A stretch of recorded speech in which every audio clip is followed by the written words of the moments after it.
Well, we didn't like that in the United States. So in 2002, a coup was staged, which there's no question in my mind, and most other people's minds, that the CIA was behind that coup.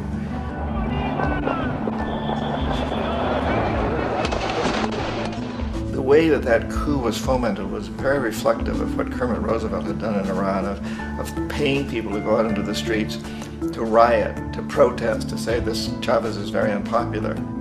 You know, if you can get a few thousand people to do that in television, can make it look like it's the whole country, and things start to mushroom. Except in the case of Chavez, he was smart enough, and the people were so strongly behind him that they overcame it, which was a phenomenal moment in the history of Latin America.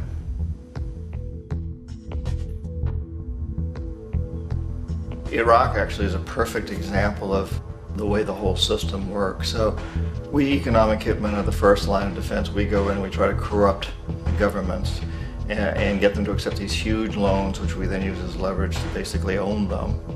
If we fail, as I failed in Panama with Omar Torrijos and in Ecuador with Jaime Roldos, men who refuse to be corrupted, then the second line of defense is we send in the jackals. And the jackals either overthrow governments or they assassinate. And once that happens and a new government comes in, and boy, it's going to toe the line, because the new president knows what will happen if he doesn't. In the case of Iraq, both of those things failed. Economic hitmen were not able to get through to Saddam Hussein. We tried very hard. We tried to get him to accept a deal very similar to what the House of Saud had accepted in Saudi Arabia, but he wouldn't accept it. And so the jackals went in to take him out. They couldn't do it. His security was very good. After all, he had one time worked for the CIA. He'd been hired to assassinate a former president of Iraq and failed, but he knew the system. So in '91, we send in the troops and we take out the Iraqi military. So we assume at that point that Saddam Hussein is going to come around. We could have taken him out, of course, at that time, but we didn't want to. He's the kind of strong man we like. He controls his people. We thought he could control the Kurds and keep the Iranians in their border and keep pumping oil for us. And that once we took out his military, now he's going to come around. So the economic hitmen go back in the 90s without success. If they'd had success, he'd still be running the country. We'd be selling him all the fighter jets he wants and everything else he wants. But they couldn't. They didn't have success. The jackals couldn't take him out again. So we sent the military in once again, and this time we did the complete job and took him out, and in the process created for ourselves some very, very lucrative construction deals. We had to reconstruct a country that we'd essentially destroyed, which is a pretty good deal if you own construction companies, big ones. So, you know, Iraq shows the three stages. The economic hitmen failed there, the jackals failed there, and as a final measure, the military goes in. And in that way, we've really created an empire, but we've done it very, very subtly. It's clandestine. All the empires of the past were built on the military, and everybody knew they were building them. So that the British knew they were building them, the French, the Germans, the Romans, the Greeks. And they were proud of it, and they always had some excuse, like spreading civilization, spreading some religion, something like that. But they knew they were doing it. We don't. The majority of the people in the United States have no idea that we're living off the benefits of a clandestine empire, that today there's more slavery in the world than ever before.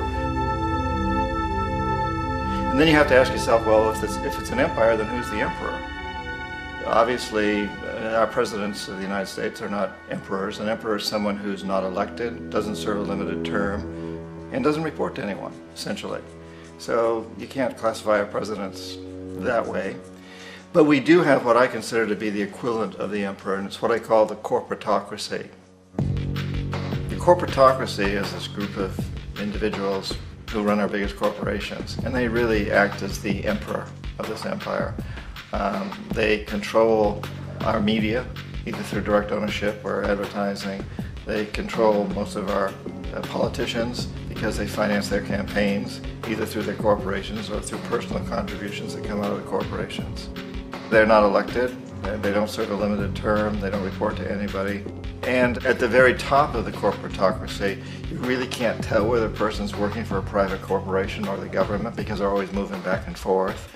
So, you've got a guy who one moment is the president of a big construction company like Halliburton, and the next moment he's vice president of the United States, or the president who is in the oil business. And this is true whether you've got Democrats or Republicans in the office. You have them moving back and forth through the revolving door. And in a way, our government is invisible a lot of the time, and its policies are carried out by our corporations on one level or another. And then again, the policies of the government are basically forged by the corporatocracy and then presented to the government. They become government policy. So it's an incredibly cozy relationship. This isn't a conspiracy theory type of thing. These people don't have to get together and plot to do things. They all basically work under one primary assumption, and that is that they must maximize profits regardless of the social and environmental costs.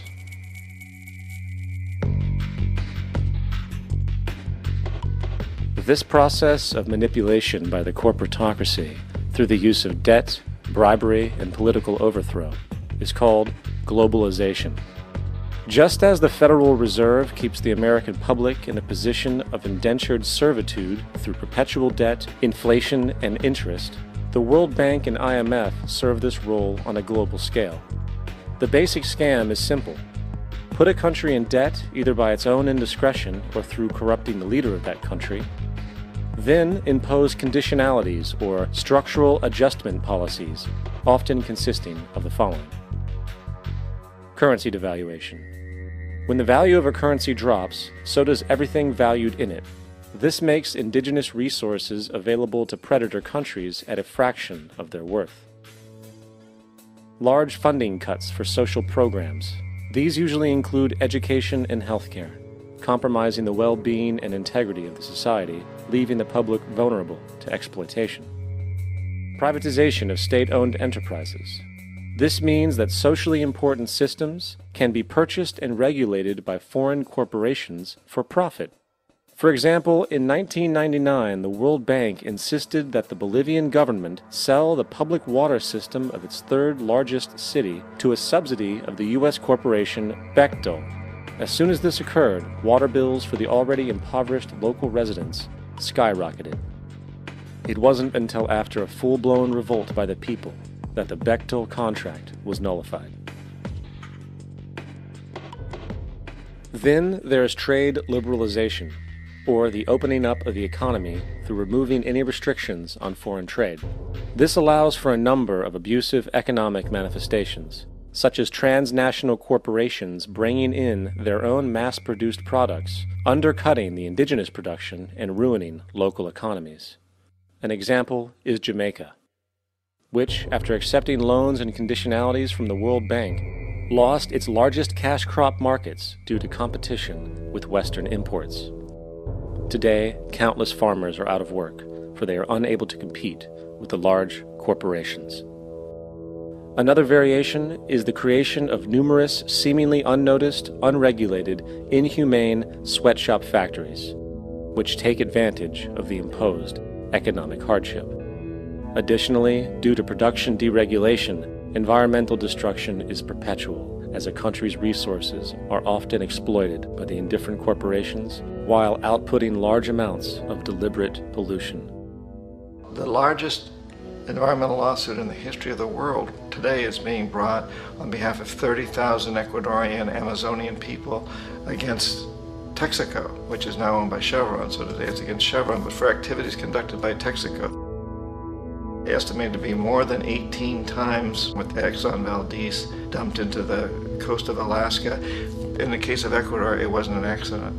The oil companies did it intentionally. They knew they were doing it to save money out there rather than arranging for proper disposal. Furthermore, a cursory glance at the performance record of the World Bank reveals that the institution, which publicly claims to help poor countries develop and alleviate poverty, has done nothing but increase poverty and the wealth gap, while corporate profits soar.